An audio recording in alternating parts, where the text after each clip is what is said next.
Bonjour à tous et à toutes. Aujourd'hui, on a un midi un peu spécial parce que le modérateur mythique est aujourd'hui l'intervenant. Mythique. Donc, si vous ne connaissez pas Dominique Vidal, il est journaliste et historien. C'est moi. Voilà. Et ancien rédacteur en chef adjoint du Monde diplomatique. Tu as écrit plusieurs, si je peux dire, de nombreux ouvrages sur le conflit israélo-palestinien, dont Comment Israël expulsa les Palestiniens en 2017 et en 2018, Antisionisme égal ou non, antisémitisme, réponse à Emmanuel Macron.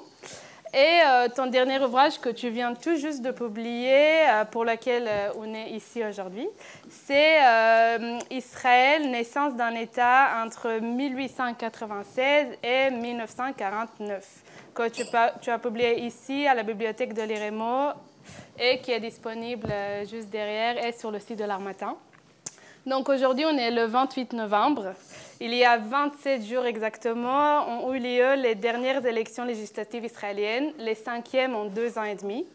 Et si la majorité de la population israélienne considérait que ces élections, de même que ces précédentes, ne dégagera aucune coalition stable et définitive, le 1er novembre à 22 h, les résultats dévoilent le tout contraire. La coalition de Netanyahou et ses alliés obtient 63 sièges au Parlement et donc sont susceptibles et sont en train de composer une coalition très stable, plus à droite que jamais. Cette coalition est composée du parti de Netanyahou, à Likoud, des partis ultra-orthodoxes qui obtiennent 19 sièges en tout, et de l'étoile montante, le parti Hatzionut Hadatit, le sionisme religieux, qui obtiennent 14 sièges au Parlement. Il s'agit d'un parti suprémaciste juif qui est dirigé par Itamar Ben-Gvir et Bezalel Smotrich. Donc, tandis que plusieurs personnes en Israël comme à l'étranger considèrent les résultats de ces élections comme un changement quantitatif, c'est-à-dire l'extrême droite obtient plus de votes, mais il n'y a rien de nouveau sous le soleil. Ils disent que Itamar Ben-Gvir et Smotrich sont exactement comme Lapid, Netanyahou, etc. Dominique, toi, tu considères l'entrée de Ben-Gvir et Smotrich au gouvernement et au ministère très importante comme un changement qualitatif clair. Donc, du fait de l'urgence de cette situation, nous avons décidé de consacrer la rencontre d'aujourd'hui aux résultats de ces élections et qu'est-ce que ces résultats signifient et non pas spécifiquement au livre que tu viens de publier.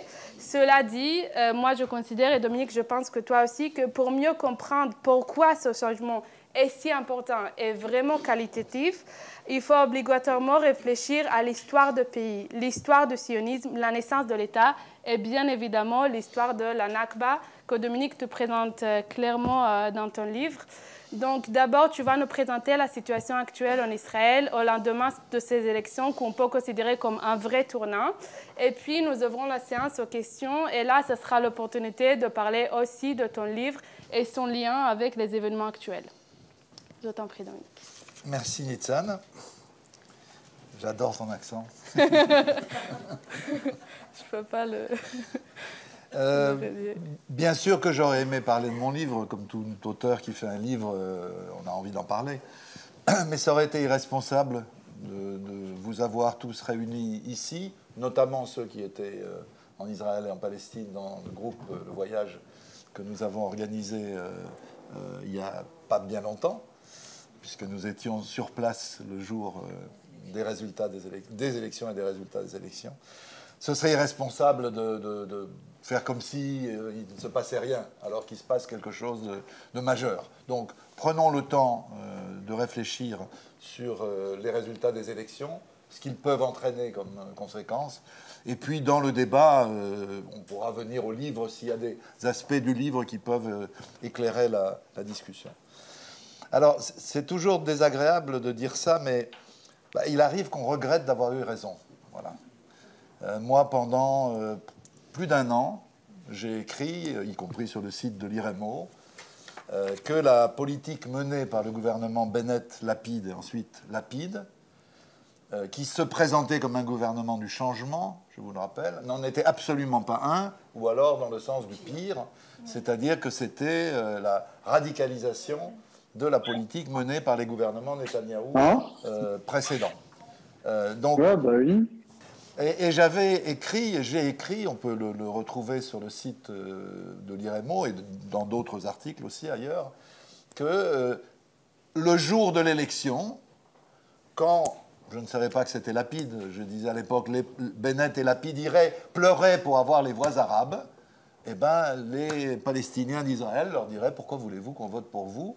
Vous avez colonisé à marche forcée, vous avez tué un record de morts. Depuis 2005, il n'y a jamais eu autant de Palestiniens tués hors période, je veux dire, de guerre proprement dite. Vous avez... bref, tout ça vous connaissez. Donc vous avez vous-même, par votre politique, créé les conditions de la victoire de Netanyahou et de ses alliés. Je crois qu'il faut bien mesurer... ceux qui sont venus avec nous en Israël-Palestine l'ont évidemment vu directement, combien cette année et demie qui a séparé le printemps palestinien de 2021 de l'élection a été un traumatisme pour la grande masse des Palestiniens, pas seulement ceux de Cisjordanie, mais aussi ceux d'Israël. C'est-à-dire qu'ils avaient devant eux un gouvernement qui n'avait visiblement plus de limites dans ce qu'il était capable de faire. Moi, je le mesure d'une manière simple et, j'allais dire, presque simpliste, puisque chaque fois qu'un Palestinien est tué, j'enlève la photo, ma photo, de mon profil Facebook pour mettre la photo du Palestinien qui a été tué. Ben, je peux vous dire, je n'ai fait que ça pendant 1 an et demi. C'est-à-dire que quasiment tous les jours, presque tous les jours, il y avait des morts et des jeunes. Ilan Pappé nous a donné un chiffre effrayant que je ne connaissais pas. Hein, c'est lui qui l'a révélé. Il a compulsé avec les statistiques de l'ONU. En 22 ans, c'est-à-dire depuis l'an 2000, les forces israéliennes, les forces militaires et les colons ont tué 2450 mineurs palestiniens. 2450 mineurs palestiniens. Imaginez que ça se passe n'importe où, et que les victimes soient, par exemple, juives, et les assassins, par exemple, arabes. Imaginez le bruit que ça ferait. Là, le bruit est un silence terrible. Au fond, si on veut caractériser ce qui s'est passé au moment de l'élection du 1er novembre, on peut dire que s'est appliquée une loi absolument de fer de la politique qui a été inventée par Jean-Marie Le Pen et qui s'est appliquée, à savoir l'électorat préfère l'original à la copie. Donc à choisir entre un Lapide et un Bennett qui tortillent un peu, je ne dis pas de quoi, mais qui font quand même le boulot en matière anti-palestinienne, et un Ben Gvir ou un Smotrich, je vais en parler plus longuement, qui, eux, n'ont aucun scrupule à dire ouvertement ce qu'ils vont faire, ben, finalement, les gens préfèrent voter pour une politique claire. D'autant que, et ça on l'a vu au moment des élections, c'est un des autres éléments forts des élections, la gauche s'est retrouvée complètement laminée, divisée, incapable même de trouver des formules d'unité qui lui auraient permis de sauver les meubles. Ça n'est même pas le cas. Au fond, l'électorat populaire, ce n'est pas seulement le cas en Israël, mais là nous parlons d'Israël, mais on pourrait parler d'autres pays, qui avaient déjà connu une radicalisation à droite de son expression politique, a été encore plus loin. A été encore plus loin parce que là, il ne s'agit pas, et on va en parler seulement du Likoud, qu'on connaît, parti populiste, traditionnel. Il ne s'agit pas seulement des partis ultra-orthodoxes, traditionnels aussi, Ashkénazes, le judaïsme unifié de la Torah, séfarade ou oriental, le chasse, mais de 2 personnages qui se sont unis sous la pression de Netanyahou, à la demande de Netanyahou, pour lui permettre d'avoir une majorité et si possible d'échapper au procès dans lequel il est impliqué. Ces 2 personnages Alors, on hésite à les qualifier. Parce que dès qu'on met un adjectif, comme c'est des adjectifs qui ont perdu leur sens, que dans le vocabulaire, notamment des jeunes d'aujourd'hui, tout le monde est fasciste. Donc, si on dit fasciste, ça paraît très banal, au fond. Donc, moi, je préfère m'en tenir aux faits. Ce sont des suprémacistes juifs, racistes et homophobes. C'est une définition très précise qui correspond à ce qu'eux-mêmes disent. Quand on dit suprémaciste juif, ça veut dire que, comme les nazis, ils considèrent que leur race, entre guillemets, est supérieure aux autres. Alors, ce n'est pas la même que les nazis, évidemment, mais c'est la même logique. C'est-à-dire, on considère qu'une race, qu'un peuple, qu'un groupe humain, peu importe, est supérieur aux autres. Et que donc, tout doit être fait pour lui, quelles que soient les injustices ainsi créées. C'est donc du racisme, par définition. Avec cette particularité, peut-être que c'est dû aussi au caractère archaïque de la religion juive, mais ça, moi, je ne suis pas un théologue, donc un théologien, je n'ai pas à rentrer là-dedans. Mais cette homophobie est quand même absolument frappante, quoi. Et elle est à la fois celle de Smotrich, chez qui c'est un rien obsessionnel, faut dire, au moins, mais aussi chez Ben-Gvir, qui semble s'être raccroché à l'homophobie de Smotrich. Le résultat, en tout cas, vous le connaissez, je ne vais pas y revenir avec tous les chiffres, ce n'est pas important. Le bloc de Netanyahou a gagné, avec au total 64 sièges. C'est le plus fort bloc de l'histoire d'Israël dans ce cadre politique-là. Et jamais la gauche n'a été aussi faible, puisqu'il y a en tout et pour tout 9 députés de gauche. 5 travaillistes et 4 de la liste, on n'ose plus l'appeler unie, puisqu'elle est maintenant désunie. Qui disparaît complètement. Les 45 autres députés sont tout ce qu'on veut, mais pas de gauche. Il y en a des centristes qui se disent comme tels, des gens de droite, il y en a d'extrême droite d'ailleurs. Parce que Lieberman n'a pas renoncé à son positionnement d'extrême droite, même s'il y a d'autres caractéristiques de son programme politique. Mais aucun n'est à gauche. Donc la gauche représente 9 députés sur 120. Jamais un tel chiffre n'avait été atteint. On a creusé vraiment très profond, quoi, hein, pour arriver à ce chiffre-là. Jamais on n'avait eu un tel chiffre dans l'histoire d'Israël. Je rentre un peu plus profondément peut-être dans l'analyse du vote. Sans doute, mais il faut attendre les études électorales précises pour pouvoir l'affirmer avec certitude, un des facteurs qui a accentué cette dérive vers les suprémacistes, c'est la peur qu'a suscité dans l'électorat populaire le printemps palestinien de 2021. Moins la guerre de missiles entre Israël et le Hamas, qui n'a pas touché beaucoup les gens. Il y a eu quand même quelques bombardements sur Jérusalem et Tel Aviv qui ont surpris, parce que c'était la première fois que ça se produisait. Mais c'est surtout la révolte de la jeunesse palestinienne de Jérusalem, sa résistance à Sheikh Jarrah, et encore plus les violences qui se sont produites dans les villes qu'on appelle mixtes. Je rappelle, pour ceux qui étaient dans le voyage, vous l'avez vu amplement, ce ne sont pas des villes mixtes, ce sont des villes juives avec une minorité palestinienne non négligeable. Ce n'est pas des villes mixtes au sens... la seule qui serait presque mixte, c'est Haïfa, mais on est quand même à 2 tiers, 1 tiers à Haïfa. Hein. Et même là, il y a des quartiers pour les Arabes, des quartiers pour les Juifs, des écoles pour les Arabes, des écoles pour les Juifs. Je crois que Nitzan, ici présente, l'avait très bien montré dans l'article qu'elle a écrit pour le numéro de Confluence Méditerranée intitulé « Israël, contradiction d'une société coloniale ». Les violences dans les villes mixtes, notamment le fait qu'il y a eu des lynchages, des synagogues et des mosquées qui brûlent, des bagarres avec des coups de revolver, des descentes de colons très armés venus de Hébron avec Ben-Gvir, d'ailleurs, pour essayer de rétablir l'ordre dans les villes dites mixtes.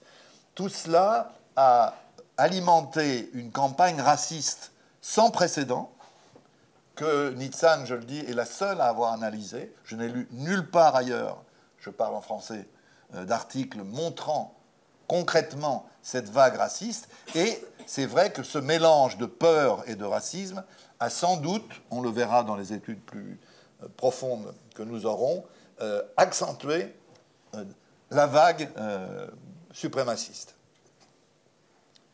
D'où, pour résumer les élections, un triple résultat. Et un triple résultat qui va avoir des conséquences à court terme, certainement, graves, mais aussi, je le pense, des conséquences à moyen et long terme. Premier résultat, une large victoire de l'alliance de droite conduite par Netanyahou. Sauf accident, peut toujours arriver, il y a une majorité stable. C'est la première fois depuis 2015 qu'on a quelque chose qui se tient au gouvernement.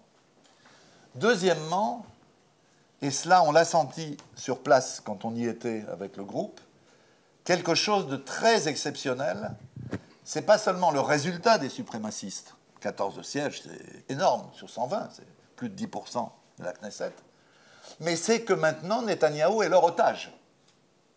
Parce que Netanyahou ne peut pas former un gouvernement ou reformer, déformer, reformer un gouvernement sans leur accord. À moins d'imaginer un retournement où Gantz, Bennett, Lapide fassent une formule d'union nationale avec Netanyahou sous la pression américaine.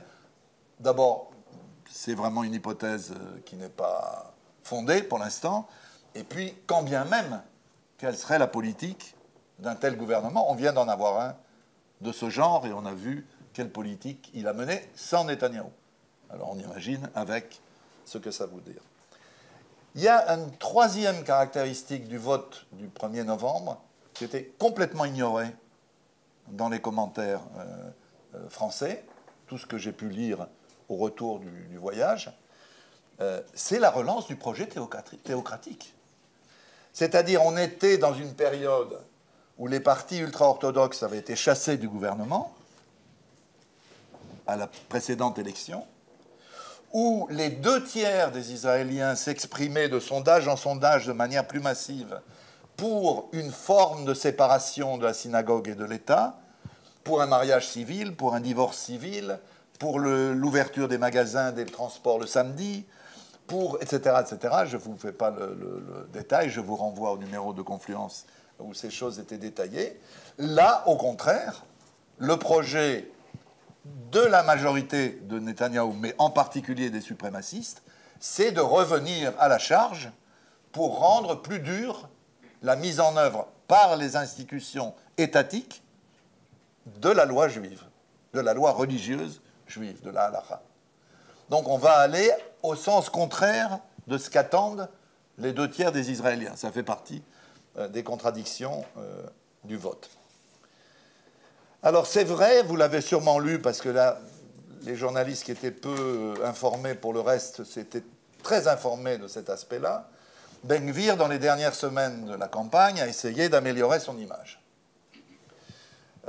Mais honnêtement, il n'a trompé que les naïfs, ou que ceux qui avaient envie d'être trompés. Au point d'ailleurs, je donne quelques citations, parce que ça donne quand même une idée. L'ancien chef d'état-major de Tsahal, vous imaginez que ce n'est pas un gauchiste hirsute, hein, qui s'appelle Dan Khalutz, il a estimé que Ben Gvir n'a pas changé et ne changera pas, et averti que ses idées pouvaient amener à une guerre civile. Chef d'état-major de Tsahal. Quelqu'un qui connaît son sujet, hein, quand même. Et qui a mené la guerre au Liban, d'ailleurs. Et qui a mené, entre autres, la guerre au Liban. Quant au président de l'État d'Israël, qui est un homme de gauche, mais enfin d'une gauche à côté de laquelle Guy Mollet était un gauchiste très excité, disons, Isaac Herzog a assuré, je cite, « Cet individu inquiète le monde entier ». Mais même sans recourir à des citations de gens qui apprécient Ben Gvir pour ce qu'il est resté derrière les simagrées, on a un de ses colistiers, ça arrive toujours, il y a toujours des traîtres, heureusement, ça aide, qui s'appelle Almog Cohen, qui a donné une interview je crois que c'était au Times of Israel ou au Jerusalem Post, peu importe, en disant qu'il ne fallait pas s'arrêter à la modération apparente de Ben-Gvir, qu'il s'agissait, la formule est intéressante, de créer un cheval de Troie qui permette de faire entrer Force juive, le parti de Ben-Gvir, à la Knesset, sans que la Cour suprême puisse l'empêcher d'y entrer en s'appuyant sur les lois antiracistes qui existent. Donc on comprend que la modération de Ben-Gvir n'était pas une évolution de son tempérament politique, mais une manœuvre pour éviter d'avoir de gros ennuis. Alors pour vous situer le type de modération, Ben-Gvir s'est promené à Sherjara, on l'a vu, avec son revolver à la main. Ça c'est pas la modération. Hein. Et il a dit, sa femme aussi a participé à une réunion, elle a dit oui, oui, moi il me faut mon revolver. Voilà, c'était assez curieux. Elle avait sa perruque et son revolver. Et après, elle a accusé les Israéliens d'être des misogynes parce qu'ils ne peuvent pas avoir une femme avec un revolver. Voilà, c'est ça. Ouais. Alors là, ce jour-là, à Sherjara, Ben-Gvir a tensé ses partisans en disant il ne faut pas dire mort aux Arabes, il faut dire mort aux terroristes, ça suffit. Il s'est même permis d'ailleurs d'aller faire un discours pour promettre aux Palestiniens d'Israël qu'il allait mettre de l'ordre aussi chez eux, parce qu'il y a une criminalité très forte et que c'est une préoccupation de l'électorat arabe israélien. La réalité, au-delà des simagrées, encore une fois, c'est que Ben-Gvir se dit et représente effectivement l'héritier du rabbin fasciste Meir Kahane. Je rappelle un peu qui c'est, parce que au fond, je me suis aperçu dans quelques débats que c'est tellement loin qu'on ne sait plus. Meir Kahane, c'est un Américain qui a fondé ce qui s'appelait la Jewish Defense League, la Ligue de défense juive, la même qu'on a chez nous, la LDJ, hein, c'est la même. Sauf qu'aux États-Unis, elle est interdite. Chez nous, aucun président de la République, pourquoi, je ne sais pas, aucun ministre de l'Intérieur, pourquoi, je ne sais pas, n'a pensé à l'interdire. Ce Kahane a été emprisonné aux États-Unis. Il a fait de la prison pour terrorisme, pas pour racisme, comme on dit, pour terrorisme. Et puis il est parti, ayant fait purger sa peine de prison, il est parti en Israël en 1971 et il a multiplié les violences anti-arabes avec ses partisans. L'objectif de Meir Kahane était absolument clair et affirmé, un grand Israël vidé de tous ses Palestiniens. Le 23 juillet 1984, il a été élu député à la Knesset. À l'époque, le seuil pour entrer à la Knesset était plus bas. Donc, avec 1,2% des voix, il est devenu député. Le seul. Mais, il faut le dire, le choc a été tellement violent en Israël à l'époque, j'en ai un souvenir précis, que quand il parlait à la tribune de la Knesset, la salle était vide. Personne ne restait écouter Meir Kahane pendant toute la législature où il a parlé. Il a toujours parlé devant une Knesset vide. Il n'y avait, pour des raisons légales, que le président de séance qui était là, pour lui donner la parole et conclure après lui. Il s'est développé un consensus au sein de la Knesset, au-delà des différences politiques d'ailleurs à l'époque, pour introduire l'incitation au racisme dans le code pénal, ça n'existait pas jusque-là, dans le règlement de la Knesset, ça n'existait pas jusque-là, et dans la loi fondamentale qui traite de la Knesset. Hein. Vous savez qu'il n'y a pas de constitution en Israël, mais des lois fondamentales, donc il y en a une par institution, et il y a une loi qui s'appelle la Knesset. Dans cette loi, l'incitation au racisme est interdite, si bien que Kahane n'a pas pu se présenter au scrutin suivant en 1988, et 2 ans plus tard, il a été assassiné à New York.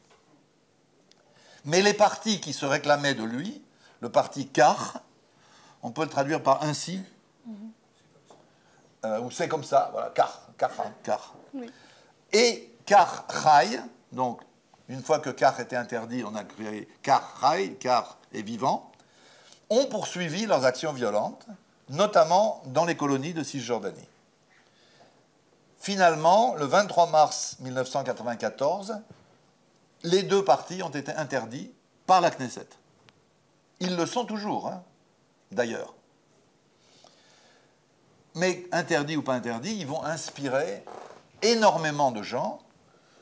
Parmi les deux qu'ils ont inspirés, qui sont les plus célèbres, il y a Baruch Goldstein, le colon de Hébron, de Kiryat Arba, qui, en 1994, a assassiné 29 musulmans en prière à la mosquée d'Abraham, que nous avons visité ensemble. Et un autre a été inspiré par eux, c'est Yigal Amir, l'assassin d'Yitzhak Rabin. Je signale au passage, dans la série Modération, que jusqu'en 2019, sur le bureau de Ben Gvir, chez lui, il y avait le portrait de Baruch Goldstein. Ça donne une idée du caractère modéré. Et d'ailleurs, il est allé voir le président le lendemain des élections. Et après son rendez-vous avec le président, il est allé à la commémoration de Kahana. Voilà. Donc, vous voyez, on est vraiment dans une modération qui n'est que d'apparence. Sachant que le père de Yitzhak Herzog, qui était aussi président, n'a pas accepté de voir Kahana, mais Yitzhak Herzog, le président actuel, Bougie Herzog, il a accepté de voir... Oui, mais lui, il a toujours tout accepté dans sa vie. Hein. C'est un petit Pérez, si on peut comparer. Il n'a pas le talent de Pérez, mais il a la même lâcheté. Quoi. Dès qu'il y a quelque chose d'un peu difficile, voilà, il cède. Moi, je pense personnellement, mais c'est trop tôt pour le dire, ce serait absurde de vouloir faire l'histoire à chaud, que l'histoire ne pardonnera pas à Netanyahou d'avoir rouvert en 2021 les portes de la Knesset à ces gens-là, qui en avaient été chassés, dont les partis avaient été interdits. Ils n'étaient plus que des poussières de l'histoire. Ils ont retrouvé leur place à la Knesset grâce à l'alliance que Netanyahou a placée avec eux. Et encore une fois, ça n'est pas par hasard. Netanyahou n'est pas le pragmatique dont beaucoup de journalistes français nous dressent le portrait. Netanyahou, c'est quelqu'un qui a été élevé dans le sérail sioniste révisionniste. Son père était le secrétaire personnel de Jabotinsky. Lui-même a grandi dans cette atmosphère un peu surréaliste. Il faut savoir que le père de Netanyahou a quitté Israël dans les années 50 en disant « je ne veux pas rester dans un pays communiste ». Alors il y avait des aspects socialisants dans la réalité d'Israël, on pourrait en reparler, mais enfin de là à y voir un pays communiste, il fallait quand même être sacrément frappadingue. Le papa frappadingue a élevé aussi un fils un peu frappadingue, de toute évidence. Et là aussi, il faut avoir des éléments d'histoire en tête. Ce n'est pas des hommes qui, à un moment donné, font de la démagogie populiste. C'est des gens qui ont une formation idéologique. Moi, je me souviens de ce que j'ai lu dans les livres, évidemment, je n'ai pas l'âge de connaître ça, quand Ben Gourion, dans le Vaad Leumi, c'est-à-dire le Conseil national juif avant Israël, à l'époque de la Palestine, parlait de Jabotinsky, il l'appelait Vladimir Hitler. Il disait Vladimir Hitler. Et c'est un élément important. Bon, à mon avis, il se trompait, c'est-à-dire que Jabotinsky était plus proche de Mussolini qu'il ne l'était d'Hitler. Et là aussi, il y a des faits. Mussolini a offert à Jabotinsky un émetteur à Bari, dans le sud de l'Italie, qui émettait sur tout le Moyen-Orient. A offert une école de cadres à Civitavecchia pour les cadres du Bétar, puisque le parti de Jabotinsky s'appelait à l'époque le Bétar. Et quand on demandait à Mussolini, mais pourquoi est-ce que vous avez une telle sympathie pour Jabotinsky, il disait, je le cite, c'est un texte parfaitement sourcé, hein, il parle avec le futur grand rabbin de Rome, qui s'appelait David Prato. N'oubliez pas que le fascisme italien n'était pas antisémite au début, il l'est devenu sur le tard, mais pas au début. Et voilà ce que disait Mussolini, pour que le sionisme réussisse, il vous faut un État juif, avec un drapeau juif et une langue juive. La personne qui comprend vraiment cela, c'est votre fasciste, Jabotinsky. Donc on a, dans la référence qui peut être faite au fascisme, non pas comme un mot qu'on lance comme ça, sans sens particulier, mais comme une référence historique, quelque chose qui n'est pas excessif.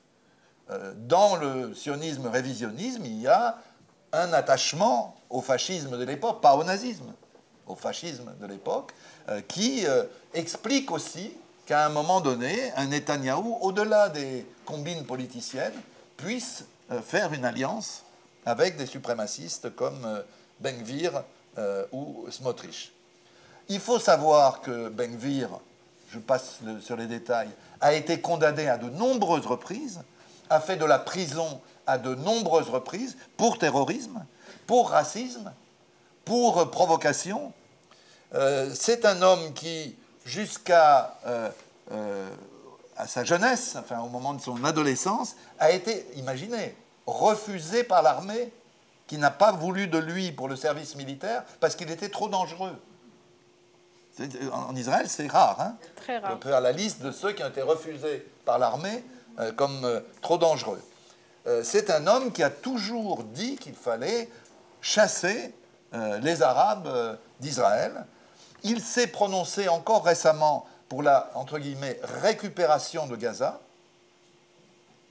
et pour la déportation des Israéliens déloyaux qui, je cite, travaillent contre l'État.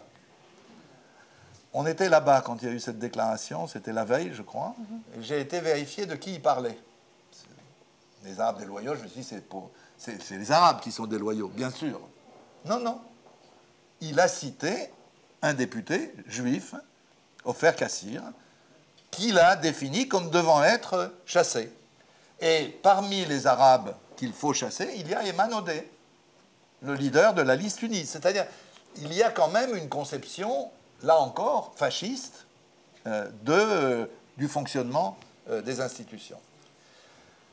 Très intéressant à savoir, pour comprendre qui est ce personnage, il y a eu, au moment du printemps 2021, quand il y a eu les grandes violences à Jérusalem sur la mosquée, l'esplanade des mosquées dans les villes mixtes, un rapport du chef de la police de Jérusalem, Shabtai, qui n'est vraiment pas non plus un gauchiste. Hein, on ne peut pas dire ça, c'est un homme très à droite et connu pour avoir la main lourde, quoi. Eh bien, il a fait un rapport, Kobi Shabtai, en disant, un rapport qu'il a remis à Netanyahou, qui était encore Premier ministre à l'époque, la personne qui est responsable de cette intifada est Itamar Ben Gvir. En toutes lettres. Ça existe, ce rapport existe. Oui. Et il y a pire que ça, mais bon, je crois qu'il faut le dire, parce que c'est quand même un fait. On a exhumé récemment à la télévision un passage de Ben Gvir à la télé. C'est quelques jours avant l'assassinat de Rabin. Il a à la main la plaque minéralogique de la voiture de Rabin. Il a à la main, il la montre. Il a été la voler, quoi, en clair. Et il dit, écoutez bien, nous sommes arrivés jusqu'à sa voiture et nous arriverons jusqu'à lui en personne. Donc on peut vraiment se poser une question assez sérieuse sur la responsabilité du futur ministre de la Sécurité nationale dans l'assassinat unique dans l'histoire d'Israël du Premier ministre Yitzhak Rabin. Disons que tous ces objectifs de Ben Gvir, Smotrich les partage, mais il les inscrit dans une perspective plus messianiste. Et il y a là, en particulier chez Smotrich, des choses qui font frissonner beaucoup d'Israéliens laïcs dans la manière dont ils parlent. Par exemple, il estime que l'État d'Israël doit être, je cite, dirigé conformément à la Torah et à la loi juive. Pas un dirigeant israélien ne dit une chose pareille. Il y a un État avec ses lois. Qu'elle s'inspire de la loi juive est une chose, qu'on applique la loi juive, c'est autre chose. Il qualifie le judaïsme réformé, dont je rappelle qu'il est majoritaire en Amérique, aux États-Unis, au Canada, de fausse religion. Et lui-même dirige une association qui s'appelle Regavim, qui est une association de harcèlement des Palestiniens, qu'il essaye de chasser de leur maison, aussi bien à Jérusalem que dans les territoires occupés.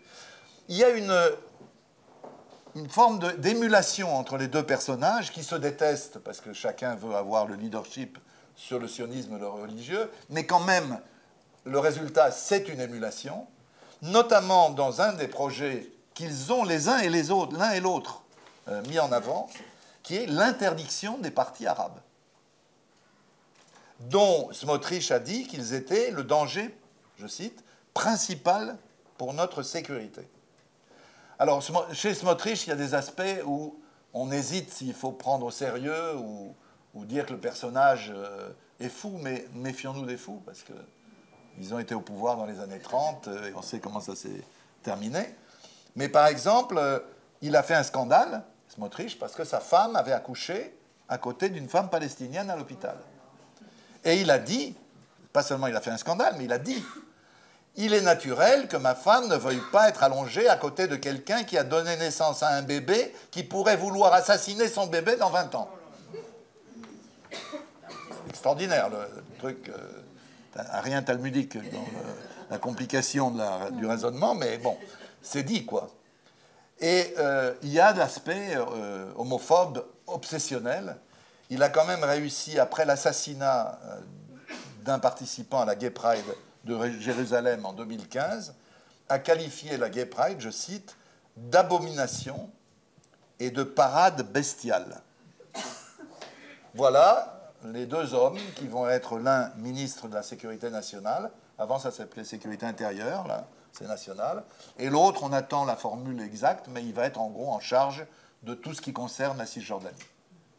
Pas évidemment du statut légal, mais de la politique de l'État d'Israël en Cisjordanie, y compris la colonisation, y compris l'aide à la colonisation, la légalisation des avant-postes qui ne sont pas légaux, etc., etc. Voilà le résumé, pour être précis, qui a été fait par Times of Israel, résumé tout à fait officiel à la veille du scrutin. Le programme du parti sioniste religieux tel que Times of Israel le définissait, Times of Israel, faut-il le préciser, n'est pas un journal gauchiste. Hein. Voilà. Donc, je cite, « Encourager les citoyens arabes d'Israël à émigrer, annexer la Cisjordanie sans accorder le droit de vote ou d'autres droits civils aux Palestiniens, imposer la peine de mort aux terroristes, utiliser des balles pour tirer contre des émeutiers palestiniens, assurer l'impunité des soldats des forces de défense d'Israël pour les actions militaires qu'ils mènent, refondre le système juridique, limiter la capacité de la Cour suprême à annuler les lois. » Autrement dit, et j'en termine là-dessus, malheureusement, ce que Zeev Sternel avait annoncé, écrit en toutes lettres dans le Monde, dans une tribune du début 2018, est en train de se réaliser. Je rappelle que cette tribune était intitulée « En Israël pousse un racisme proche du nazisme à ses débuts ». Et là, je dois dire que je ne vous propose pas de vous lancer dans cette réflexion prospective parce qu'elle est effrayante, mais il faut quand même l'avoir en tête. On ne voit pas très bien ce qui peut arrêter cette évolution. Pourquoi ? D'abord, je l'ai dit, Netanyahou est leur otage. Il ne peut rien faire sans eux. Donc on ne peut pas attendre une prise de conscience subite de Netanyahou, et pourquoi faire d'ailleurs, qu'il faudrait arrêter le processus. Deuxièmement, ils ont obtenu, tout le monde disait mais non, mais non, mais non, ils ont obtenu les ministères majeurs qu'ils exigeaient. Attendons la constitution formelle du gouvernement, mais visiblement c'est fait. Et troisièmement, les pressions américaines dont on pouvait penser qu'ils dissuaderaient Netanyahou de les associer à un haut niveau au gouvernement, jusqu'aujourd'hui, ces pressions n'ont pas eu d'effet, alors que l'accueil de Ben Gvir et de Smotrich par les organisations juives américaines est un accueil extrêmement violent, sans rapport avec le CRIF qui ne s'est même pas aperçu qu'il y avait eu des élections et que Smotrich et Ben Gvir allaient être au gouvernement. Le CRIF n'est pas au courant. Il faudrait peut-être d'ailleurs, si quelqu'un peut s'en charger, téléphoner pour leur dire, parce que c'est dommage qu'ils ne suivent pas la réalité. Non, non, mais on croit plaisanter, mais ils ont une réunion nationale, le CRIF. Il n'y a pas un mot dans la réunion nationale qui se tient ce week-end du résultat des élections en Israël. Enfin, d'habitude, ils nous parlent tout le temps d'Israël pour défendre la politique israélienne. C'est leur affaire, s'ils le veulent. Mais là, ce silence est quand même un silence assez étonnant. Charles Anderlin, en plus, il est toujours là pour nous détruire le moral, je dis ça parce que c'était pénible, la séance avec lui, c'était dur, quoi, à Jérusalem, nous a donné hier 2 informations supplémentaires et très inquiétantes, hier soir. D'abord, un dirigeant du parti Noam, je ne vous en ai pas parlé, c'est un parti spécifiquement homophobe, qui fait partie du mouvement sioniste religieux. Cet homme s'appelle Avi Maoz, donc, c'est un des principaux dirigeants de ce groupe. Il va être nommé vice-ministre à la tête de la nouvelle autorité de promotion de l'identité nationale juive. Ça inquiète beaucoup aussi les juifs israéliens du centre et de gauche. Voilà. Deuxième élément d'information d'hier soir, le bras droit d'Itamar Ben-Gvir, qui s'appelle Kanamel Dorfman, drôle de personnage d'ailleurs, a été cité par Haaretz. Il était dans un meeting contre le droit d'asile pour les Africains. Un des sujets de mobilisation de l'extrême droite de longue date. Mograbi a même fait un film à propos de ça. Il a dit la chose suivante, il faut bien écouter parce que c'est assez extraordinaire. Le seul problème avec les nazis, a-t-il dit, c'est qu'ils étaient du mauvais côté. Déclaration du bras droit de Ben-Gvir. D'où pourrait venir une alternative à cette évolution? Inutile de dire que pour l'instant, on le voit mal. La gauche sioniste est laminée. 4 sièges pour le Parti travailliste, le plus faible score, je l'ai dit, de son histoire. Il en avait 49 sièges en 1949. Pour repartir à l'histoire de la naissance d'Israël, j'arrive à le replacer comme ça, mais c'est vrai, 49 sièges à l'époque, 4 aujourd'hui. Le Meretz a disparu de la Knesset, son ancêtre, le Mapam, avait 19 sièges en 1949. Les partis arabes, c'est pas mieux, la liste unie n'est plus unie, elle a 5 sièges de justesse, elle en avait 15 en 2019, 3 fois moins, donc cette fois-ci. Le parti Balad n'est plus présent à la Knesset. Non seulement il a fait scission de la liste unie pour des tas de raisons dont on pourrait discuter, mais il a refusé l'accord de répartition des voix. Vous savez, quand il y a des voix qui restent, les partis peuvent se mettre d'accord. Eh bien, figurez-vous que s'il avait accepté cet accord de répartition, il aurait un député. Au moins un. Enfin, c'est vraiment un suicide du côté du parti Balad. Les seuls qui s'en sont à peu près sortis, c'est le parti islamiste modéré RAM, mais qui a une politique clientéliste. Il a amené quelques poussières d'avantage à quelques électeurs arabes et ça lui a suffi à conserver. Bref, on voit très mal comment les choses pourraient évoluer. Je le dis franchement, parce qu'on n'est pas obligé d'avoir toujours des visions fortes de l'avenir. Ce qu'il faut comprendre, c'est que, au-delà des conséquences immédiates, ça pose un vrai problème pour l'avenir, dont on vous propose de débattre avec Nitzan. Quand j'étais là-bas dans les premières années où j'étais reporter, où j'allais faire des reportages en Israël, il y avait une blague qu'on racontait. On disait, mais si, il y aura 2 États. Bien sûr qu'il y aura 2 États. Il y aura un État juif religieux et un État juif laïque. Blague connue à l'époque. Nitzan n'a pas connu, c'était les années 70. Alors, l'État juif religieux, on voit qu'il est en route. Là, il n'y a pas de problème, on y est. C'est ce que veulent ces gens-là. Mais avec une définition qui ressemble quand même beaucoup aux lois de Nuremberg. Hein, c'est quelque chose d'effrayant quand même. C'est un État juif avec une identité extrêmement fermée, extrêmement limitée. Pour donner qu'un exemple, ils veulent refaire la loi du retour. La loi du retour prévoit qu'avec un grand-parent juif, on peut demander la carte d'identité israélienne et venir vivre. Ils ne veulent plus ça. Ils veulent beaucoup plus de grands-parents. Ça veut dire que ces gens sont tellement obsédés par leur idéologie qu'ils sont prêts à mettre en danger la LIA. Parce qu'évidemment, plus on multipliera le nombre de grands-parents nécessaires pour être israéliens, moins il y aura d'Aliyah. Donc, ils sont prêts à sacrifier un des piliers de l'histoire de l'État d'Israël, qui est de faire venir les Juifs du monde entier, pour être dans les clous de leur idéologie. C'est quand même des choses qui font peur. Voilà, ça c'est pour l'État juif religieux. Mais l'autre, qui va le faire? Qui va faire l'État juif laïque? Parlons même pas des Palestiniens, la question n'est pas posée. Personne. Le problème aujourd'hui, et Nitzan peut en témoigner aussi bien que moi, et vous avez vu là-bas ce qu'on entendait, c'est qu'un très grand nombre de Juifs ont quitté Israël. On estime entre 600 000, 700 000, 800 000, personne ne sait exactement, c'est un secret d'État.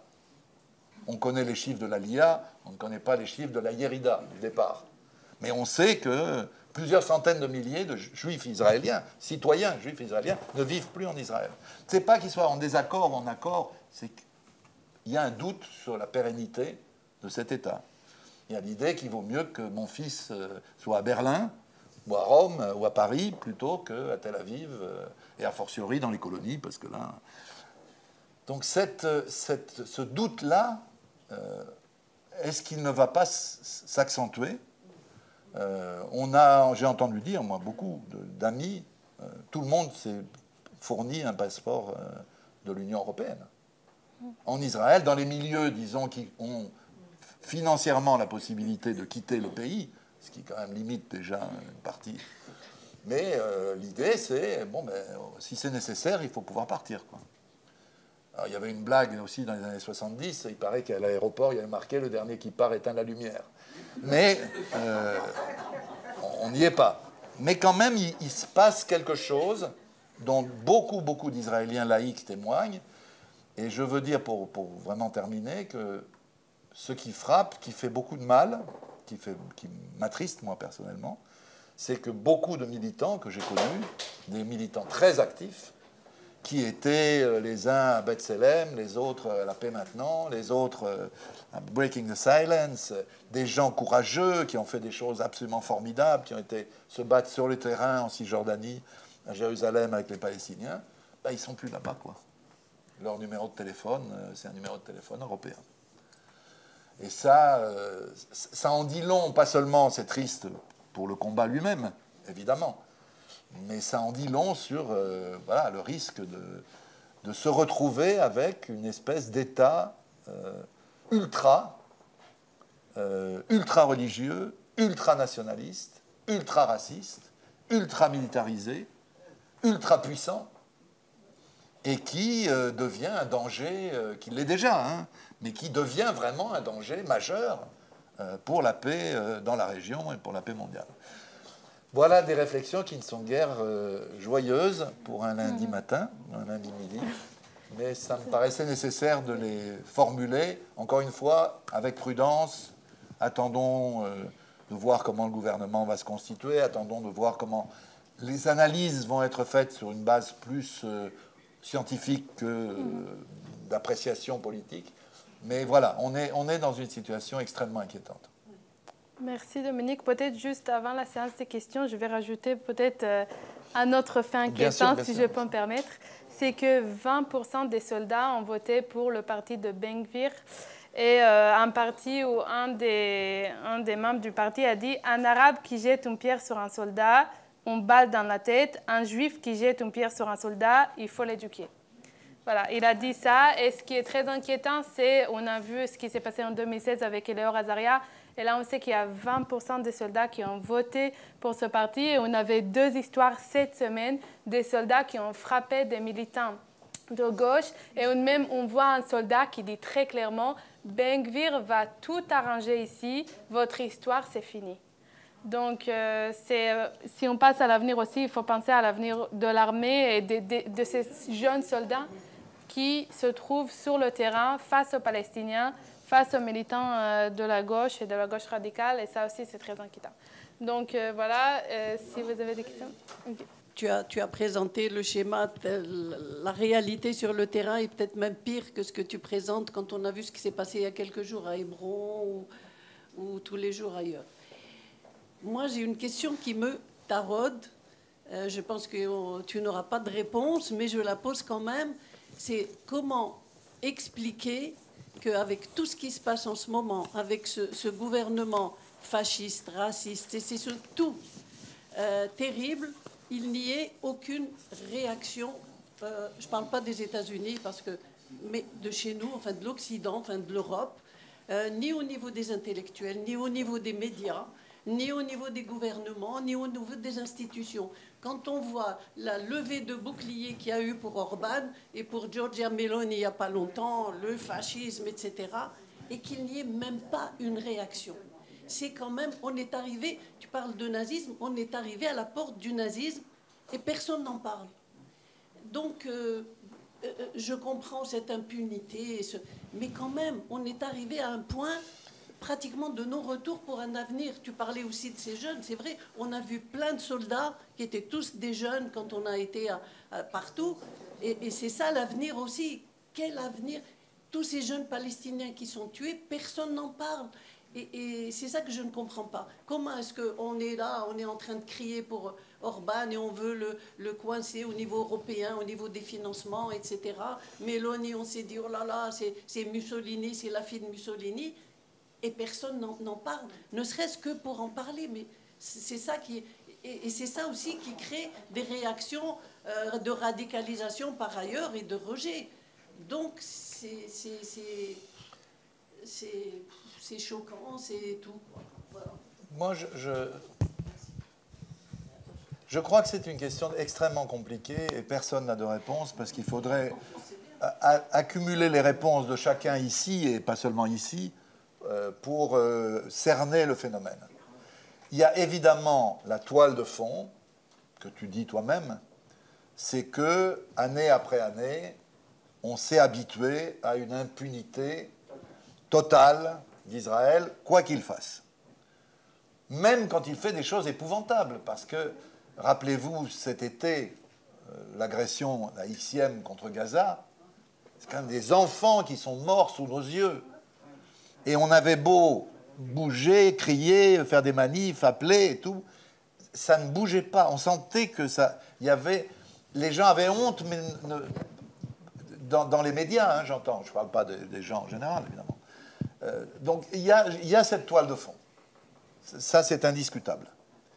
Deuxièmement, comme beaucoup de journalistes, quoi qu'ils pensent, ont un réflexe de prudence. Dès qu'on touche à Israël-Palestine, on sait que c'est de la dynamite. Donc, ça amène à des réactions de lâcheté qui existent chez les journalistes comme chez tout le monde, mais chez les journalistes un peu plus fortement parce que les risques sont immédiats. C'est-à-dire que on sait qu'il y a des journalistes qui ont été virés de leur poste très vite pour avoir dit des choses qu'on a appelées antisémites. Mais on sait très bien ce que c'est que cet antisémitisme-là, c'est la critique de la politique israélienne. Ceux qui sont antisémites, c'est ceux qui disent ça. Parce que si on ne peut pas critiquer la politique israélienne, alors celui qui dit ça est antisémite. Il y a quand même quelque chose, comme ceux qui disent, oui, les Juifs, c'est formidable, ils sont intelligents. Pardon? Alors, s'ils sont intelligents, ils sont spéciaux, alors, c'est du racisme, ça. Donc, il y a cette lâcheté, disons, qui pèse. Mais cette lâcheté a une autre conséquence, que souvent on oublie, et on en a parlé déjà souvent ici. C'est que, quand on ne parle pas d'un sujet, on fait en sorte que les gens ne le connaissent pas. Donc, nous disons ici, et vous me croyez, je ne dis pas sur parole, mais disons que vous savez que quand je dis que Ben Gvir s'inscrit dans un ADN fasciste, ou que Smotrich s'inscrit dans un ADN suprémaciste, disons, vous savez que je le dis sérieusement.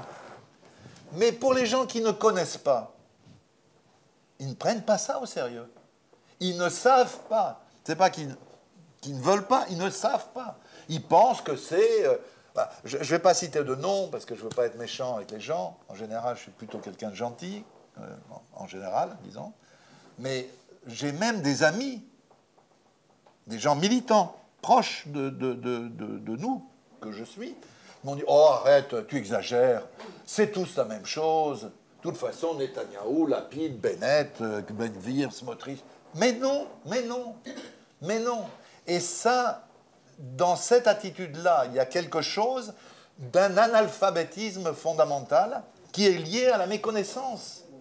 C'est pas qu'on veut pas voir, c'est qu'on ne sait pas. Et ça m'a amené avec une personne qui est même un peu plus connue en Israël, qui est un militant un peu plus connu, à un échange qui est en cours de mail. Je lui ai dit, écoute, tu es un Israélien, je te respecte, je respecte ta culture, mais tu ne peux pas, il n'a pas mon âge, mais il est quand même, c'est pas un gamin, hein, c'est pas un gamin, on peut dire. Hein. Tu ne peux pas ignorer l'histoire de l'Allemagne des années 30, du XXe siècle, quand le Parti communiste a décidé que les nazis, c'était pas plus dangereux que les sociodémocrates, qu'on pouvait peut-être jouer Hitler contre les sociodémocrates. Comme au même moment, les sociodémocrates faisaient le même calcul en disant, au fond, Hitler, c'est pas tellement dangereux, on peut jouer Hitler contre les communistes. Ben, le résultat de cette erreur d'appréciation, on pourrait dire que c'est une discussion théorique, au fond, quelle est la nature de tel ou tel segment de la droite ultranationaliste allemande, en l'occurrence le NSDAP. Oui, sauf qu'à la fin, il y a eu une guerre mondiale et un génocide. Voilà. Donc ce genre de conneries théoriques, il aboutit à une catastrophe. Eh bien, je pense qu'on est, toute proportion gardée, on n'est pas à la veille d'une guerre mondiale, on n'est pas à la veille d'un génocide, mais quand même, on est au Proche-Orient, au Moyen-Orient, devant un risque d'apparition et d'installation au pouvoir de forces qui sont au moins aussi inquiétantes que les forces islamistes les plus extrémistes. Et on sait combien ça a coûté d'avoir sous-estimé ces forces-là, à l'époque. Hein, je vois Fifi, donc je pense à l'Algérie et à la décennie noire algérienne. Personne n'aurait imaginé une chose pareille à l'époque. Donc, il faut prendre très au sérieux. Et c'est pour ça que, bon, on ne va pas jouer les Don Quichotte qui se battent contre les moulins à vent. Ce n'est pas notre rôle, ce n'est pas en tout cas le rôle de l'IREMO. Et moi, ce n'est pas comme ça que je vois mon rôle. Mais on a besoin de revenir sur le fond pour que les gens comprennent comment la société politique israélienne a évolué, comment une certaine forme de fascisme israélien s'est implantée et comment elle a pris aujourd'hui le visage caricatural, monstrueux de ces suprémacistes. Si on ne comprend pas ça, on va évidemment vers de grands problèmes, parce que quand ça se passera, ce sera trop tard. Hein, vous connaissez les fameuses phrases de Niemöller, quand ils sont arrivés pour prendre les communistes, je n'étais pas communiste, ils sont arrivés pour prendre les sociodémocrates, je n'étais pas social-démocrate, et quand ils sont arrivés pour me prendre, il n'y avait plus personne pour me défendre. Ben, on n'est pas là, mais quand même, il faut avoir en tête ça. Non, mais si on essaie justement, les Juifs du centre, c'est arrivé à leur porte. Maintenant, ça vient à leur porte. Maintenant, ils se réveillent. Voilà. Ça, c'était pas avant. Et je veux ajouter une chose très, très importante. Tu développeras ça, parce que ce que tu viens de dire est important, mais je veux juste boucler. Il y a une catastrophe qui vient se poser sur tout ça, c'est l'Ukraine. Parce que l'Ukraine étouffe tout. Et là, je peux, moi, vous le dire, parce que j'en ai une expérience presque quotidienne. On vient de sortir un autre livre qui s'appelle L'État du monde, qui existe depuis 40 ans, que je co-dirige avec Bertrand Badi. Il est sorti, on a un certain nombre de journalistes que ça intéresse. Moi, j'ai fait dedans un long papier sur l'Ukraine. Donc, les gens m'appellent, ils me disent, tu vas parler un peu à la télé, à Sassi, enfin, bon, bref. Parle-nous de l'Ukraine. Je dis, d'accord, je vous parle de l'Ukraine, mais après, je voudrais vous parler de... Non, l'Ukraine. Je dis, non, attendez, il y a 20 articles. Il y a la préface de Badi, il y a le mien, il y a 19 autres articles. Vous voyez, il y a de quoi faire, on peut en parler. Notamment le populisme, aujourd'hui, qu'est-ce que ça signifie, etc. Non, tout est bloqué. Il y a un vrai problème, c'est-à-dire, en plus de tout le reste, on a cette espèce de cocotte minute ukrainienne, à juste titre. Hein. Personne ne va dire que c'est pas normal qu'on s'occupe de l'Ukraine, mais le fait est que ça écrase les autres conflits. Entre nous, soit dit, il n'y a pas que la Palestine. Hein. Enfin, on nous parle de la famine en Ukraine cet hiver, c'est important, mais la famine au Yémen, elle y est. Personne n'en parle. Personne n'en parle. Donc, Vous voyez, ce risque d'un deux poids, deux mesures à l'échelle mondiale, où l'Ukraine écrase toutes les autres questions, c'est un risque important. Ben, profite, Oui. laissons la parole à Nitsan parce que c'est important ce qu'elle voulait dire. Justement, depuis les dernières élections, en histoire personnelle, ma grand-mère, elle vote le Parti travailliste depuis des années. Elle peut même voter pour Lapid de temps en temps. Et toute ma famille, du centre, les juifs sionistes du centre, qui se considèrent de gauche, mais qui votent pour le centre. Et je l'ai appelée le lendemain des élections. Et elle me dit, Nitsan, je ne te laisserai plus jamais revivre en Israël. Et ça m'a frappée. Et je pense souvent à ce poème qu'on apprend en Israël dans le lycée, parce que quand on apprend l'histoire de la Shoah, on apprend aussi ce poème.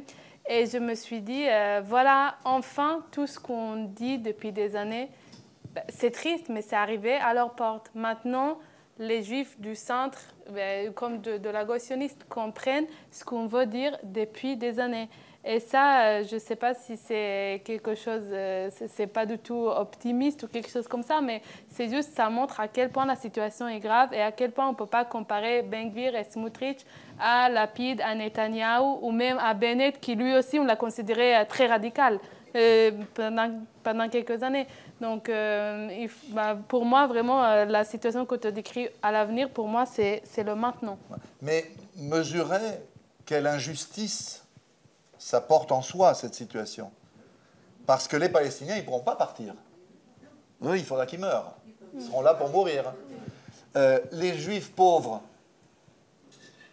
souvent orientaux ou ultra-orthodoxes, pauvres, ne pourront pas partir.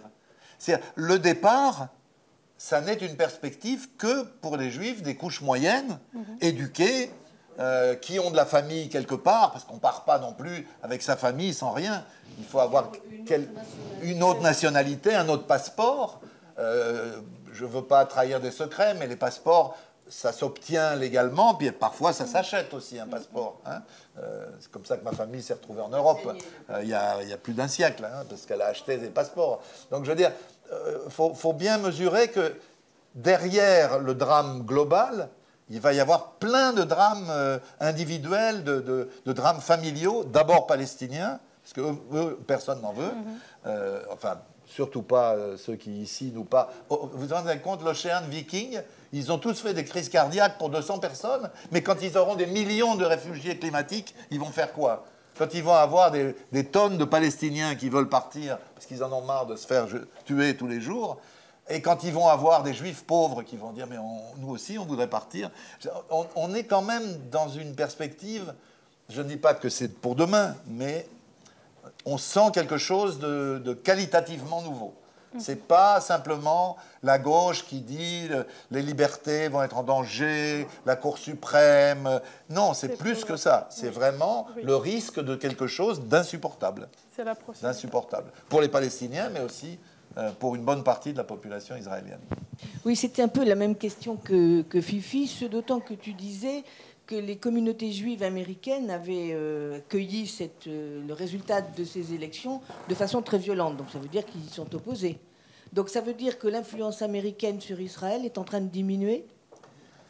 Est-ce que Biden a eu une réaction officielle? C'est plus compliqué que ça, parce que c'est à double détente. Bon. Ce dont on parle, pour l'instant, et depuis plusieurs années, pas le 1er novembre, quoi, c'est la distance que prennent la majorité des Juifs américains par rapport à la direction israélienne. Et ça, on en a toutes les preuves. Je vous incite à lire le livre de Sylvain Sipel, d'il y a 1 an et demi, qui s'appelle Israël contre les Juifs, enfin quelque chose comme ça. On voit toute une série de sondages, d'enquêtes, etc. Une grande masse majoritaire, hein, de Juifs américains disent « pour nous, le judaïsme, c'est pas ça. C'est pas ce que fait Israël. » Et ce que fait Israël nous met en danger dans notre judaïsme. C'est les deux aspects. Donc ça, c'est quelque chose de profond, c'est une tendance lourde qui est en marche, qui fait que tactiquement, les dirigeants israéliens ont remplacé en réalité le lobby dit juif par le lobby évangéliste. parce que du côté évangéliste, il y a plus de monde et qu'il y a moins de cas de conscience. Mais il n'empêche que, et c'est là que se pose le deuxième problème, c'est si vraiment la majorité des Juifs américains prend ses distances avec Israël, où va être la légitimité d'un président américain pour soutenir, avec tous les moyens que les Américains y mettent, l'État d'Israël? Jusque-là, on nous disait, bah, on le fait parce qu'on a quand même, regardez, c'est 5 à 6 millions de Juifs américains qui veulent que... Mais si ce n'est plus le cas, c'est un vrai problème pour les dirigeants américains. C'est-à-dire la légitimation politique interne, j'entends, de leur soutien quasi inconditionnel à Israël va s'effondrer. Et ça explique, alors là, tu me disais quelle réaction, ça explique que Blinken ait dit, alors ça on le sait, c'est pas une déclaration officielle, mais enfin il l'a dit, et il y a beaucoup de journalistes qui l'ont répété, Blinken a dit « Je ne veux pas le voir, celui-là ». Il parlait de Ben Gvir. Il dit « Je ne veux pas le voir. Je ne le connais pas ». C'est une manière de dire « Ne le prenez pas comme ministre ». Alors ça, c'est loupé. Mais il n'empêche qu'il va rester, à mon avis, quelque chose d'assez sérieux dans les relations qui sont déjà très mauvaises entre Netanyahou et Biden. Netanyahou était quand même le complice, le copain, et c'était un petit Trump, quoi. Hein. Trump n'existerait pas sans Netanyahou, et Netanyahou n'existerait pas. C'est vraiment un duo, quoi. C'est sûr que la période n'est pas très favorable aux États-Unis pour Trump. Il vient d'avoir des déboires aux midterms, aux élections. Il a des gros problèmes au sein du Parti républicain, parce que les gens trouvent qu'il fait du tort au parti, quoi.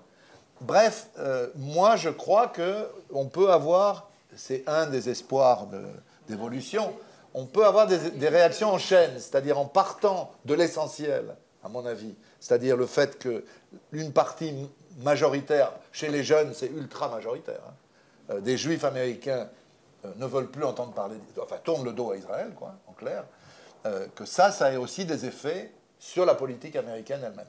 D'autant que toute la construction, ne l'oubliez pas ça, Abraham, tout ça, ça n'intéresse plus personne, honnêtement. On est en train de se rabibocher avec les Iraniens, les Saoudiens se rabibochent avec les Iraniens, les Bahreïnis se rabibochent. Tout le monde arabe est en train de chercher une normalisation avec les Iraniens, ce qui est d'ailleurs raisonnable, hein, si les Iraniens le permettent, parce qu'évidemment, c'est pas avec ce qu'ils font à Téhéran et dans les grandes villes contre les femmes que... Mais enfin, les impératifs stratégiques que représentaient les accords d'Abraham sont plus vraiment au premier plan.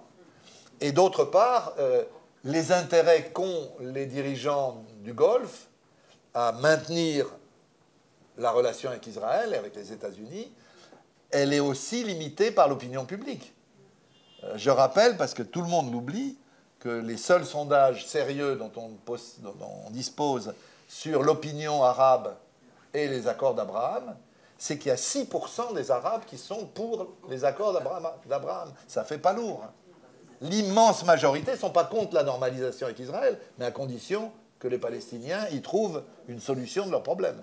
Et ça, tous les dirigeants arabes, y compris les plus proches d'Israël, le savent. Ben Salman, il n'a pas signé les accords d'Abraham. Ce n'est pas par hasard. Il n'a pas oublié depuis, il serait réveillé, il aurait signé. Non.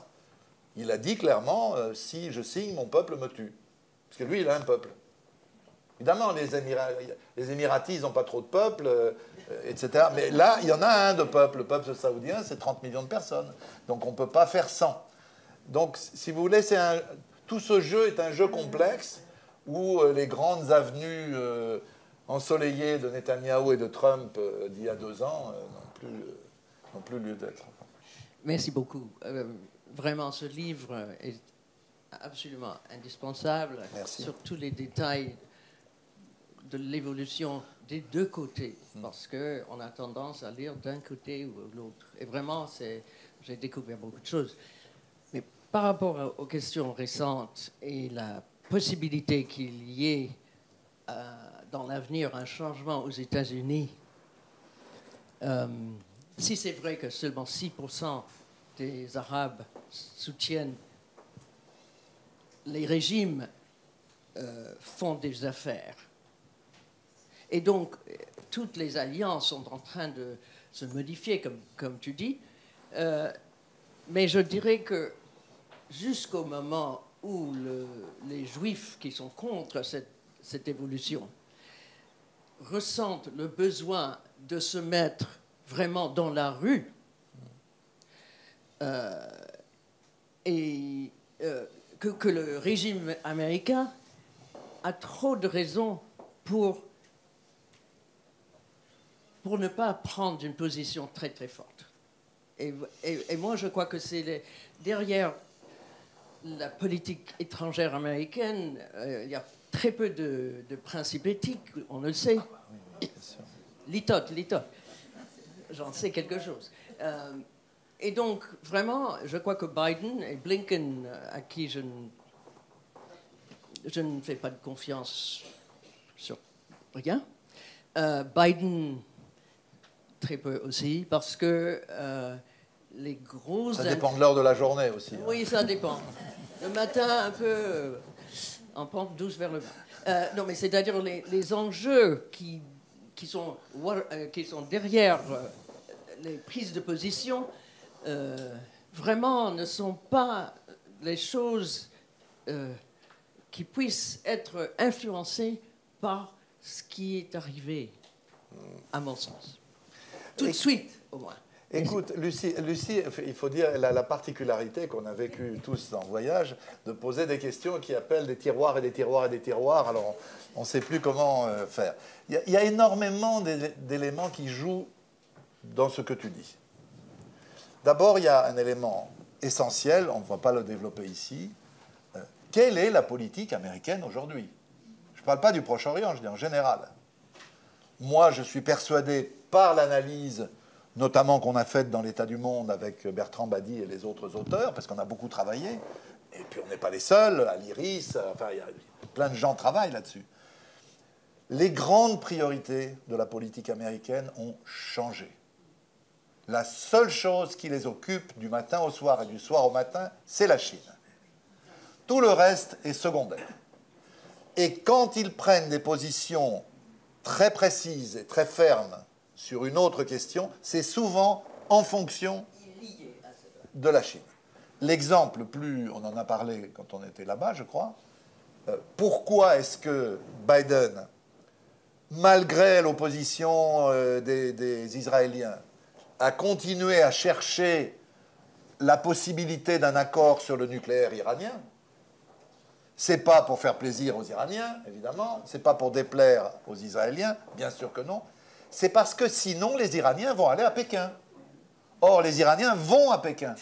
Il y a un accord de coopération qui a été signé, il y a des rencontres à un très haut niveau entre Iraniens et Chinois. Donc, la peur de la direction américaine, c'est de voir un pays qui n'est pas un pays secondaire, comme l'Iran, c'est pas le Luxembourg ou le Liechtenstein, hein, c'est l'Iran. C'est-à-dire qu'il a une influence à travers le Hezbollah au Liban, qu'il a une influence à travers ses propres forces en Syrie, qu'il a une influence énorme en Irak, qu'il a une influence via les Houthis au Yémen. Je schématise parce que ce n'est pas des choses mécaniques. Mais quand même, voir basculer tout ça du côté chinois, ça inquiète les dirigeants américains. Donc, la première réponse que je te ferai, c'est... quand les dirigeants américains, je ne personnalise pas avec Biden, surtout pas Biden dans l'état où il est, mais je parle des dirigeants en général, leur préoccupation majeure, elle est du côté chinois et de tout ce qui va avec. Bon. Deuxièmement, je ne doute pas personnellement de ce que Elias Sambar a toujours dit, c'est-à-dire que les intérêts des États-Unis dans l'existence et l'activité d'Israël n'étaient pas seulement des intérêts économiques ou stratégiques, mais aussi des intérêts civilisationnels. C'est-à-dire que quelque chose dans l'histoire d'Israël rappelait aux Américains leur propre histoire, la colonisation, l'expulsion des autochtones. Enfin, bon, on ne va pas développer, mais je veux dire, il y a quelque chose qui va au-delà simplement des intérêts du pétrole, des pipelines et du commerce. Hein. Donc ça reste, quoi qu'il arrive. Chine ou pas Chine, ça reste, ça fait partie Mais après, une fois qu'on a dit ça, qui sont des questions centrales, c'est évident que le soubassement politique intérieur américain de la politique extérieure, pour peu que les Américains s'y intéressent, on sait bien que les Américains s'intéressent peu à la politique extérieure, que quasiment jamais une élection ne s'est faite aux États-Unis sur une question de politique extérieure. On racontait, je crois que ça n'est plus vrai, mais on racontait que la majorité des congressistes, sénateurs et Chambre des représentants, n'avaient pas de passeport. N'étaient pas sortis des États-Unis. Non, non, c'est pas une blague. C'est-à-dire, c'est pas un pays qui a une population ouverte sur l'extérieur. La France non plus, hein, entre nous. Mais enfin, c'est un autre sujet. Bon.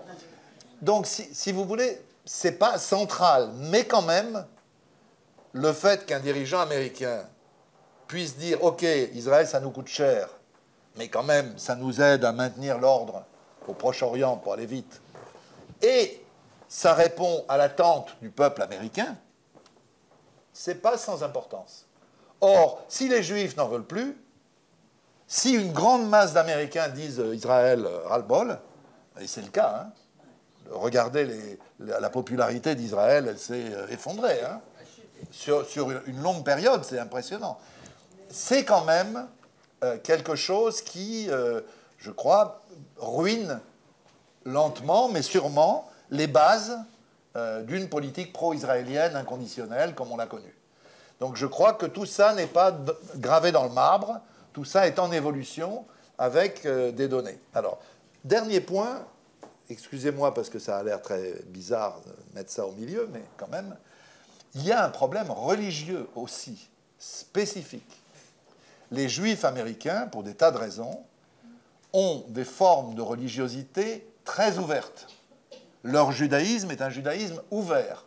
C'est un judaïsme très œcuménique, qui a des très bonnes relations avec les autres religions, même avec l'islam. Hein. Il y a une histoire du judaïsme américain qui était aux côtés des Noirs. Une partie, pas tous, mais une partie.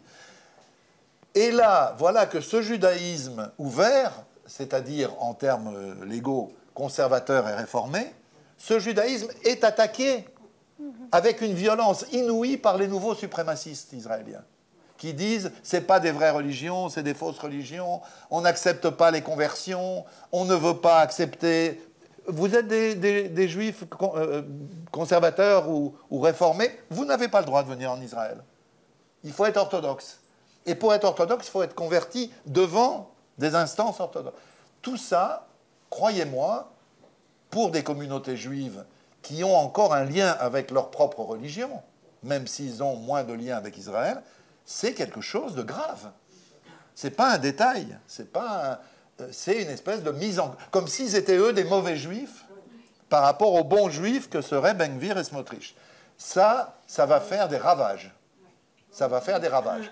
Écoutez, à part ça, on peut discuter tout ce qu'elle dit, que je ne suis pas un défenseur de Delphine Orwiller, mais écoutez ce que Delphine Orwiller raconte sur ces questions-là. Sur Israël, c'est autre chose. Elle a des impératifs, des contradictions. Bon, on ne va pas juger. Je ne suis pas d'accord avec ce qu'elle dit en général sur le Proche-Orient. Mais sur les questions du judaïsme, ce qu'elle dit, c'est le contraire de Ben-Gvir. C'est le contraire de Smotrich. C'est une autre vision du judaïsme, infiniment plus ouverte. Et d'ailleurs, avec qui elle le fait avec Rachid Benzine. Et ils font des livres ensemble formidables. Et elle est rabbine. Déjà, c'est difficile d'être rabbine en France. Une femme rabbine, elle se fait attaquer parce qu'elle est femme. Hein. Donc, regardez ce qu'elle dit, c'est un peu ce que disent les juifs américains. Donc ça pèse aussi.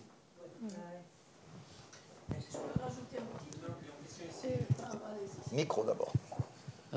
J'aurais juste voulu, je sais que c'est pas facile, mais sur le moyen terme, à ton avis, quelles seraient les conditions politiques pour qu'il y ait une potentielle coalition entre Lapid, Netanyahou ou Gantz? Honnêtement, moi, je ne l'imagine pas autrement que par un accident. Hein. Si Netanyahou est malade, tout le monde le sait, s'il n'est plus en état d'être Premier ministre, on ne va pas laisser un gouvernement aux mains de Ben Gvir. Donc, il faudra qu'il se passe quelque chose. Dans un cas comme ça, dans un cas, disons, d'accident de santé ou de problèmes graves, c'est possible. Mais je ne vois pas, pour des raisons politiques autres, que l'expérience qui a commencé le 1er novembre, malheureusement, je crois qu'elle va se poursuivre. Il y a une majorité, il y a une partie de l'électorat qui y croit, ou qui ne voit pas d'autres alternatives. Donc, c'est pas qu'ils y croient, c'est qu'ils... Là, voilà, on n'a pas autre chose, donc on prend ça. Hein. Mais je ne vois pas pour quelle raison même un Gantz ou un Lapide ou un Bennett... Regardez, Bennett, qu'est-ce qu'il a gagné à cette expérience? Il a disparu. Son parti a disparu. Même Ayelet Shaked a disparu. C'est la seule bonne nouvelle du 1er novembre. Ayelet Shaked a disparu. Ça, c'était parce qu'elle s'était fait, vous vous souvenez, s'était fait prendre en photo avec un flacon de parfum. Et le flacon de parfum s'appelait fascisme. Donc elle, c'était au moins, c'était clair, quoi. Il n'y avait pas de problème. On savait de quoi on parlait. Elle a disparu dans ces élections. Elle va sûrement réapparaître parce qu'elle est jeune. Mais je ne vois pas quel intérêt auraient ces hommes politiques ou ces femmes politiques du centre, gauche, droite, enfin cette espèce de marais comme ça, israélien, à donner la main à Netanyahou, d'une manière ou d'une autre. Surtout qu'ils sont considérés comme traîtres par leurs électeurs s'ils vont avec Netanyahou. Oui, bon, c'est une question qui n'aura certainement aucune réponse. Que peut-on faire en France pour faire connaître la situation, sachant qu'on ne peut pas compter sur les médias? On ne va pas se lancer sur les réseaux sociaux, hein, c'est tellement con ces trucs-là que bon, ça ouvre la porte à tous les excès. Donc on n'a aucun moyen d'agir pour faire connaître, sauf évidemment en tête-à-tête avec quelques amis et personnes choisies, hein, parce que quelquefois on se fait largement remonter les bretelles, hein, comme le disait Dominique, hein, même par des gens qu'on croit à peu près de son côté. Donc comment faire connaître, simplement connaître, hein, pas sans jugement, hein, connaître et dire voilà la situation d'Israël, c'est pas tout pareil, hein, c'est pas comme avant, bon, comment? Moi, je crois que dans ce qu'on peut faire, bon, d'abord il y a des activités militantes, c'est pas à moi d'en parler, hein, c'est pas mon boulot, tout le monde les connaît. Si on veut aller signer la pétition qui en est à 1 million de signatures contre les colonies, on peut aller la signer, ça marche. Si on veut, il y a plein de choses qui existent. Ce qui me paraît, c'est une pétition de la FPS contre le développement des colonies et l'acceptation des produits des colonies par l'Union européenne. Mais je veux dire, ça, c'est bon, chacun a ses réseaux, on va voir. Moi, je crois beaucoup, j'ai toujours cru, je crois toujours beaucoup au travail pour faire connaître les situations. Je pense qu'un de nos principaux ennemis, c'est pas le sionisme, c'est pas c'est pas ça, c'est l'absence de connaissances, voire l'analphabétisme.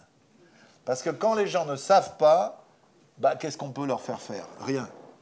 Donc pour moi, le b.a.-ba de ce qu'on a à faire, c'est ce qu'on fait à l'IREMO, c'est ce que font heureusement d'autres gens que l'IREMO, c'est faire connaître. C'est pour ça que je fais des bouquins, c'est pour ça que je fais des articles, c'est pour ça que d'autres font des bouquins, des articles, etc. Mais ça a l'air de rien, mais quand même, pendant la première moitié de ma vie où je me suis occupé de Palestine, d'Israël et de Palestine, il n'y avait pas d'activité militante. Hein. En gros, c'était articles, livres, conférences. Je ne dis pas que c'était mieux que ce qu'il y a eu après, la deuxième moitié, mais je ne suis pas sûr que la deuxième moitié était mieux. Parce qu'à force de faire des tas de trucs, c'est très bien des manifs pour marquer un événement, bien sûr. Si on pouvait avoir une manif qui dise Ben Gvir et les suprémacistes, non, ce serait vachement bien. Peut-être d'ailleurs que le jour où le gouvernement est constitué, pourquoi ce ne serait pas une mauvaise idée forcément d'imaginer une action spectaculaire. Voilà. Mais je crois le travail d'information, c'est un travail essentiel. Et on s'aperçoit en fait que une fois franchi le mur de la méconnaissance, après, on a beaucoup d'amis. Nous avons tous ici beaucoup plus d'amis que nous ne croyons. Il y a peu de gens qui trouvent que c'est juste d'abattre des jeunes Palestiniens de 16 ans tous les 3 jours. Présentez-les-moi. Hein. Moi, j'en connais. Je les vois sur Twitter. Je vois Didier, comment il s'appelle, Gilbert Collard. Je vois Damien Rieu. Je peux faire la liste. C'est les 10 fachos de service, quoi. Mais je mets, à part ces gens-là, de toute façon, on ne va pas les convaincre. Ça ne sert à rien. On perd son temps. On peut éventuellement les ridiculiser. Parfois, ça aide. Mais on met, à part ça, beaucoup de gens sont tout à fait disponibles. Surtout si on parle d'Israël, dans les conditions où on en parle.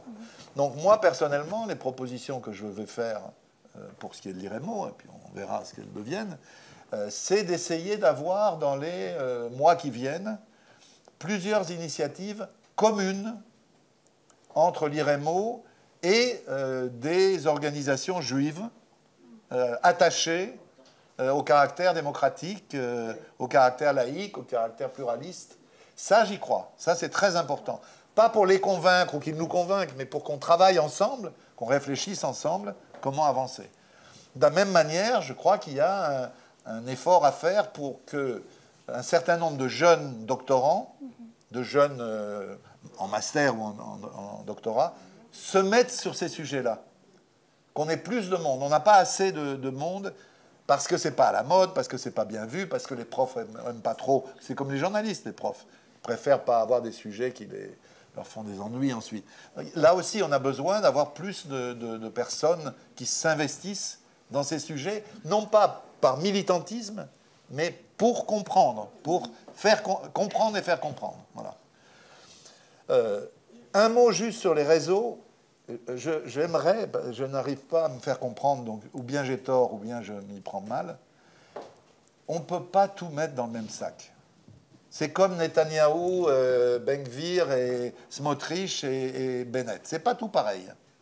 Si vous parlez de Twitter, Twitter c'est de la merde, je parle franchement.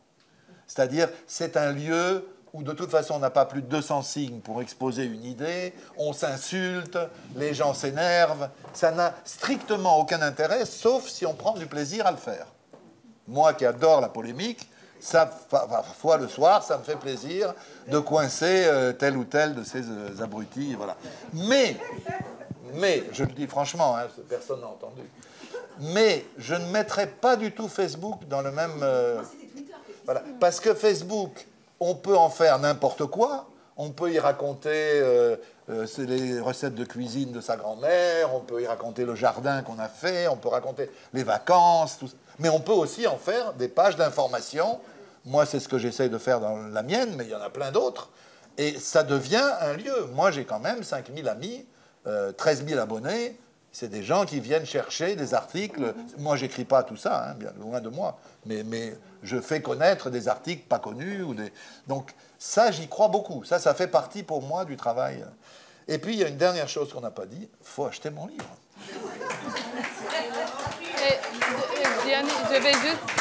Je vais juste aussi rajouter qu'en tant que jeune doctorante qui est aussi hébraophone, je pense que oui, les informations c'est important, mais la traduction aussi c'est très important. Il faut que les hébréophones et il faut que les arabophones traduisent la réalité sur place. Et je peux vous dire que moi, je pense maintenant à un projet, j'ai parlé avec Dominique, mais voilà, mais je pense vraiment que la traduction, tout simplement traduire ce qui se passe, traduire ce que les gens disent, ça c'est très important aussi. Très rapidement, je pense qu'on arrive. Complément à ce que tu viens de dire. C'est la connaissance, c'est très bien de faire connaître sur tous les plans. Il faut quand même un complément de volonté politique pour aider. Oui. Sinon, et comme nos gouvernements sont complètement out, bon, donc il y a ça. Tu as parlé d'Abraham, des accords d'Abraham, et ce changement qu'il y a dans les sociétés de l'opinion publique arabe. Il y a quelques années, les opinions publiques palestines étaient un peu oubliées parce qu'ils avaient tous leurs problèmes. Eux-mêmes, chaque pays était sous des régimes qui n'étaient pas très faciles. Et là, ça revient. Et juste, genre anecdotique, ces jours-ci, il y a eu une compilation de ce qui se passe à la Coupe au Qatar, parce que tout le monde n'a pas parlé du tout de la Coupe du Monde, là, on en parle. Et il y a eu une Coupe du Monde? Oui, il y a eu une compilation d'interviews de gens qui étaient là, des supporters, et il y avait des journalistes israéliens, et tous ont été pas maltraités, mais tout le monde leur disait, vous n'avez rien à faire ici, tous les supporters. Donc il y a une réaction qui est quand même différente maintenant. Oui. Et la troisième chose, c'est au niveau de l'Ukraine. L'Ukraine, tu as vu que la réaction d'Israël, violente contre l'Ukraine, parce que l'Ukraine a voté aux Nations Unies contre la colonisation devant la Cour pénale internationale. Donc ça a montré une image d'Israël qui est quand même un peu... Et ma question est pour toi, Nitzan, comment expliques-tu, tu as dit qu'il y avait 20% de jeunes qui sont... Et on sait que dans l'armée israélienne, ils sont très jeunes, ils sont à partir de 16 ans, 17 ans. Comment expliques-tu que des jeunes qui ont eu des parents pas racistes, pas orthodoxes, parce qu'à l'époque, c'était quand même une génération qui était des gens sionistes, mais de gauche ou même du centre, et qui ont cette position tellement radicale et tellement attachée. C'est ça qui est... Parce qu'il y a une... Et ce sont des jeunes. C'est ça que je... Voilà. Oui. C'est une très bonne question. On me l'a déjà posée, donc j'avais un peu de temps de réfléchir à cette question. Donc déjà, je peux vous dire que ces jeunes, donc, ils ont 18 ans, ils sont nés en 2004-2000, donc ils ont vécu l'intifada et les attentats, puis le désengagement de Gaza qui était aussi très violent, puis en 2008, l'opération militaire à Gaza, et il y avait après en 2014, puis ce qu'on appelait en Israël l'intifada des couteaux. C'était vraiment une période très, très, très violente. Et comme Dominique a parlé de la peur, il y a aussi l'histoire de la peur. Et aussi, bon, ça, j'ai un peu analysé, mais pas de manière très profonde. Mais il faut se rappeler aussi que Bennett, qui était, on dit toujours, Bennett, il n'a pas fait grand-chose finalement, donc il n'est pas si radical. Mais en tant que ministre de l'Éducation, il a vraiment modifié. Il a modifié le livre de citoyenneté. On apprend l'histoire du pays. On a un cours de citoyenneté. Voilà. Et donc, il a vraiment modifié le livre. Ces jeunes, ce qu'ils apprennent à l'école, c'est pas ce que moi j'ai appris à l'école et c'est pas ce que mes parents ont appris à l'école. Donc voilà, c'est une période très violente qui fait très peur. Deux, et à l'école, c'est de cette manière. Et trois, le discours en Israël, de manière générale, est plus raciste, plus xénophobe et malheureusement plus suprémaciste désormais. Voilà. Il faut dire quand même qu'on ne doit pas avoir, en général, mais en Israël non plus, de vision jeuniste. Les jeunes ne sont pas mieux que les anciens, c'est plutôt l'inverse. Si on met à part la France avec la situation très particulière de la candidature Mélenchon et de la NUPES, quoi qu'on en pense, mais ça rétablit une situation où il y a eu des jeunes à gauche, plus massivement. Mais regardez bien, sous Hollande, les jeunes, ils étaient plutôt à droite et à l'extrême droite, où dans l'abstention, on n'avait pas une jeune génération de gauche. En Israël, c'est pareil. Y a pas... Et c'est pire. Après, Rabin, il a été assassiné en 1995. Le processus de paix, il est mort avec Rabin. Et donc les jeunes, après, ont connu des périodes très dures dont ils ont gardé une espèce de peur qui est une peur assez radicale, quoi. Et de désespoir. De désespoir, oui. Merci à vous tous, en tout cas. Merci.